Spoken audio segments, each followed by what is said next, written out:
আল্লাহ আমার সৃষ্টিকর্তা, আল্লাহ আমার সবার কাছে প্রিয় যিনি, তিনি আমার রব।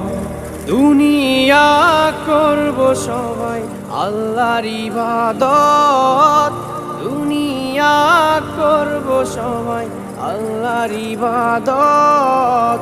সব কিছুতে দিবেন তিনি তারই রহমত, সব কিছুতে দিবেন তিনি তারই রহমত।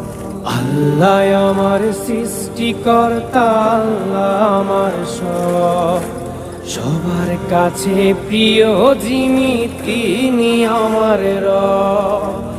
আল্লাহ আমার সৃষ্টিকর্তা, আল্লাহ আমার সবার কাছে প্রিয় যিনি,